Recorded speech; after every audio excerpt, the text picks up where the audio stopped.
Hello, Joe. Thank you for your time today and your trust in the 11 Consulting Group team to help address the challenges within the Forest Group. Our goal is to identify and tackle the specific challenges that are impacting your team's performance and the company's profitability. Now, based on our discussions and reviewing the results of your team assessment, it's clear that there are challenges with respect, engagement, and commitment within your team. We've observed that the experienced team members' resentment towards the younger team members, paired with those cultural clashes and those remote work dynamics, are impacting the company's performance. And remember, ultimately, your bottom line. We've actually developed a tailored approach to help address these issues head on. And we're here to give you and your team the tools and strategies needed for sustained improvement and success. Now, before we get into our plan, I want to take a moment to review some of the key concepts from the 5 Dysfunctions of a Team by Patrick Lencioni, and you're already familiar with that, as well as the Do You Care to Lead by Michael Rogers. Now, Lencioni identifies trust, conflict, commitment, and accountability and results as the cornerstone of a high-performing team. And remember, in Do You Care to Lead, this emphasizes emotional intelligence, empathy, and active listening as critical leadership traits. These concepts form our 5-step plan because they help us understand the challenges and identify the best path forward for you and the Forest Group. So let's start with the first step in our plan. And it's centered around you as the leader of the Forest Group and your own development. Now, our findings indicate several key areas for development. First, there's a clear need to strengthen trust within your team. And we see this in the assessment where your team reports hesitation to admit mistakes or even acknowledge their weaknesses. Additionally, you repeatedly mentioned in your discomfort with conflict during our conversation. And this suggests an area where your growth can significantly impact the team dynamics for better. So let's actually start with the more tactical work, your time management skills. We'd like to share and help find the right frameworks and tools for you that are going to help you lead more effective meetings. And it's going to help you better prioritize your work, and it's going to help to streamline the decision-making process. This is ultimately going to help your productivity, but it'll reduce some of that frustration that you're sensing with your team, like with people like Sawyer. Next, what we have, these areas are going to be a little bit more difficult. But remember, we're here to support you. We'd like to work with you through some guided exercises where you're going to practice openness and vulnerability and learn that it's okay to admit mistakes and weaknesses. Lencioni emphasizes that vulnerability-based trust is foundational for effective teams. And by doing this work, it will not only help you improve your leadership presence, but it'll also help encourage openness across your team. Then we're going to move on to some conflict resolution training. And I'm going to show you, well, actually, we're all going to show you techniques for facilitating constructive conflict, which will turn potential tense situations into opportunities for innovation and problem solving. And as a leader, you need those diverse perspectives for you and for your team to feel heard and valued to get the best ideas. We need to focus on you as the leader of the Forest Group first, before we can move into the second step of our plan, which Darrell's going to walk you through. And this is all about building trust throughout your team. Appreciate that. Joe, we will also want to be able to move forward with your team. One of the foundational pieces of building a good team is trust. We want to begin by emphasizing the significance of trust. We'll highlight Patrick Lencioni's perspective on trust and that it is a fundamental cohesive piece of teamwork. It also enables opening up your dialogue between teammates, idea sharing, and healthy conflict. We also will talk about vulnerability-based trust. This is another principle from Lencioni, where we can model vulnerability to foster trust. It emphasizes the importance of blind spots and creating safe environments for open communication. This safe environment is also known as psychological safety. Amy Edmondson's concept of psychological safety stresses the point of creating a space where team members can feel comfortable about speaking up, about being their authentic selves, and being able to make mistakes without any retribution. Another piece that we want to include in this workshop is to go a deep dive into a personal history exercise. How do they do that? By talking about small things, family, how they grew up, things like that. This allows for that vulnerability to happen and as perspective for teammates to understand them better. We'll do that by also creating some ground rules or norms that allow for respect, non-judgmental responses, and the confidentiality that we'll need. The important point here is to clarify that the objective is to listen, learn, and not to offer unsolicited advice or comments. Another piece that we will also include in this workshop is a group reflection exercise. This emphasizes the importance of discussing insights, acknowledging emotions, and considering the new information and understanding helps enhance the team's dynamics. We want to also include the remote teammates and team members. It's oftentimes that they're not available to have that connection that we usually get with people that are in office. So we want to make sure that there's a safe space for them to foster a sense of belonging and mutual respect. Overall, we'll emphasize that the workshop's goal is building trust. We'll do that through that fostering open communication, enhancing the team dynamics through vulnerability and psychological safety that allows for that personal connection. Look at it as though it's a magnifying glass. As you focus these energies of vulnerability, psychological safety, personal connection, you then get these energies focused through a magnifying glass, and that way you can really burn through things, right? You can really take things to the next level. With that, I'd like to ask my partner, Sarah, to add her crucial insights to another principle of conflict that we want to cover with your team. Thanks, Darrell. So Darrell talked about building that foundation of trust. And so after we do that, we want to move on to step 3, which is conflict resolution training. And like Darrell mentioned, we know you have a remote team. So while this training could be done remotely, we strongly recommend investing the time and money to bring the team in together in person for a session. There's a lot of value for face-to-face interaction, especially after doing those personal histories and those team building exercises to create that bonding experience for your team. During this conflict resolution training, we want to teach your team the difference between destructive conflict and constructive conflict. This will foster an environment where diverse opinions are seen as a strength rather than as a source of division. So as you may recall, destructive conflict includes things like backbiting, personal attacks, avoiding confrontation, and anything else that tears down the team.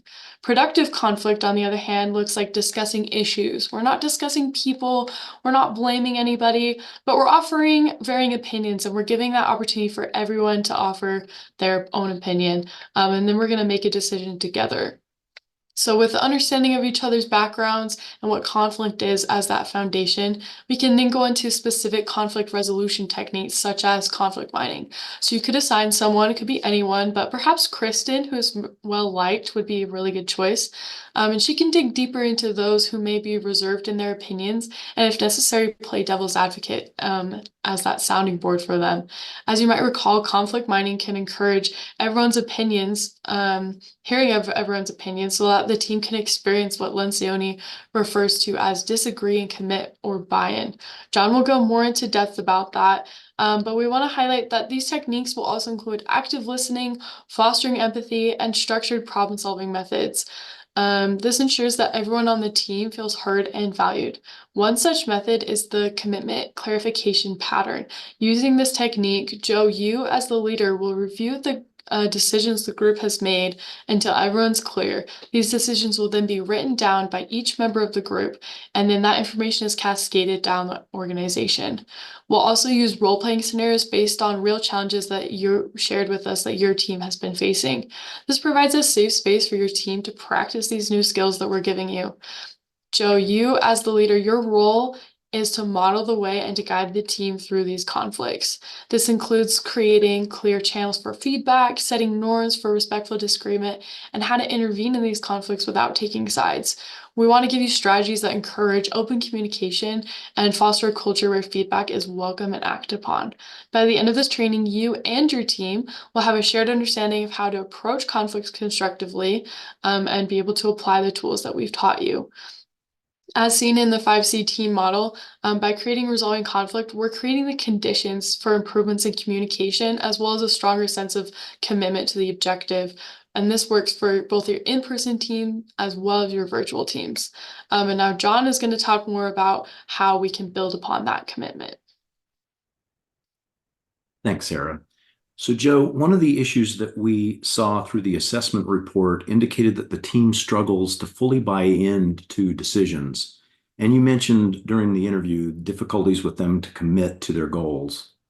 So let's discuss our proposed solution, which is an offsite commitment and alignment session, otherwise known as a CNA session. Part of the CNA session is to shift from consensus to commitment. So let's talk about consensus and what happens now in your meetings. As you discussed with us, there's a long discussion period and a watered down decision getting to consensus.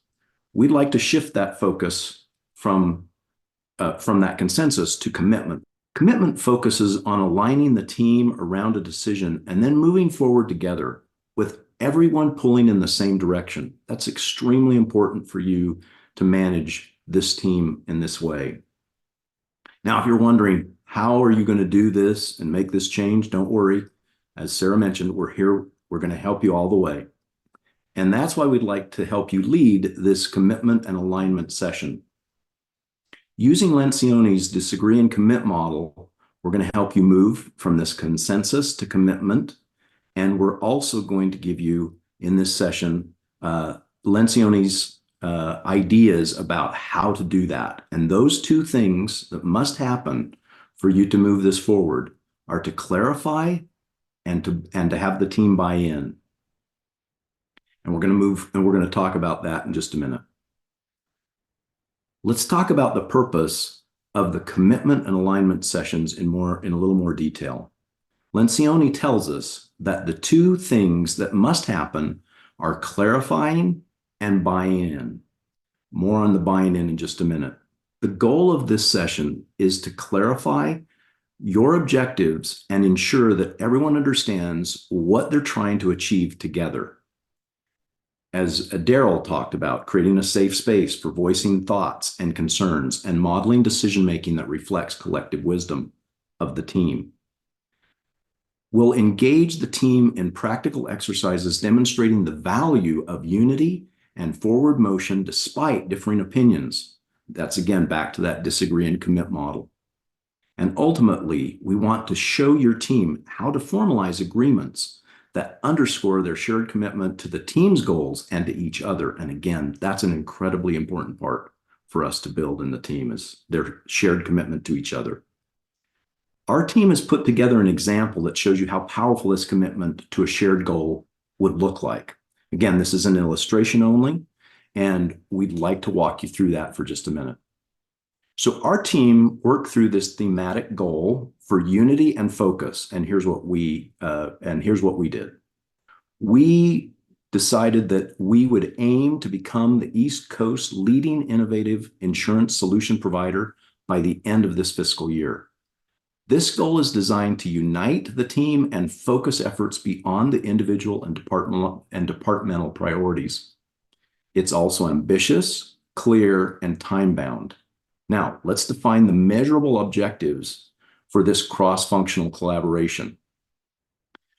We decided that an insurance group will launch 2 new insurance products. that group would achieve a 20% increase in customer satisfaction, and that group will improve operational efficiencies by 15%.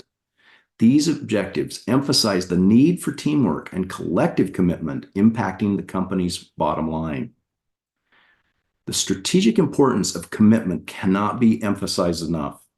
Moving from individual agreement to collective action is essential for your organization and its success.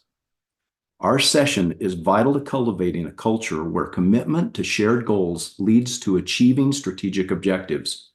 This impact on your team dynamics and the Forest Group's organizational success will be out of this world. I'd love to turn to my partner, Marlee, for some more information. Thanks, John, for that. And Joe, this brings us to the final step in our plan, which is improving accountability through the creation of shared goals. This was brought to our attention by the assessment score of 2.6. However, with the work we have done, I am confident that we can help you create a psychologically safe workplace. We're going to leave you with a white paper that outlines our plan and a link to an excellent TED Talk by Amy Edmondson, which is who coined the term psychologically safe workplace. And when you have a psychologically safe workplace, team members feel accountable to one another. They foster an environment of mutual respect and high performance. One of our solutions for you, Joe, is to establish regular peer accountability sessions where the team can constructively review one another's contributions, guided by the principle that accountability is not only personal, but mutual. These sessions encourage open dialogue, they promote understanding, and drive a collective improvement for the entire team. Another point of improvement we would like to help you with is celebrating team successes over just individual accomplishments. When goals and objectives are established together, the team will feel more aligned and that they can achieve these shared goals because it applies to everyone and not just to individual or a specific department.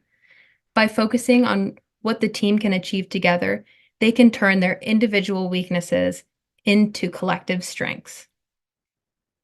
Now on the next slide here, we have a scoreboard, which is a tool we suggest.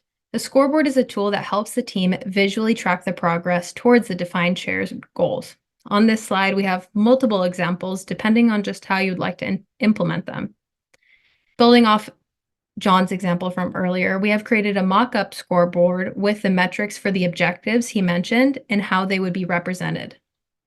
First, we have the objective of launching 2 new insurance products by Q2. You can measure this through development milestones, market launch dates, or early adoption rates. For increasing customer satisfaction rate by 20%, this can be measured by using your customer survey score, or you can look at customer retention rates. For the objective of improving operational efficiency by 15%, you can track the new number of process improvements you've made throughout the quarter. This allows you, Joe, to track the cost savings made directly because of these improvements. We hope that you see that building accountability structures and emphasize shared goals directly aligns with your goal of enhancing profitability. These improvements and the scoreboard combined will make accountability and the overall team success fundamental aspects of your team's culture. Thanks, Marlee. Joe, we're here to help you set the Forest Group on a trajectory towards sustained high performance and profitability. Our 5-step plan starts with helping you feel empowered to lead with confidence and empathy. And then we're going to build the foundation of trust, which is going to set the stage for the Forest Group's success. Because when a team has trust, they're going to know how to have an open dialogue, and they're going to see conflict as a tool for growth rather than division. And then we're here to help you align everyone towards a shared goal, and we're going to help you create structures that ensure accountability and focus on what matters most, the results that benefit the entire team, and most importantly, the Forest Group.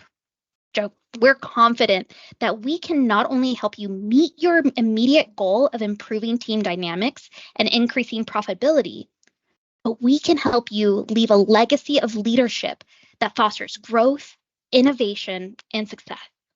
We're looking forward to partnering with you. Thank you so much for your time today.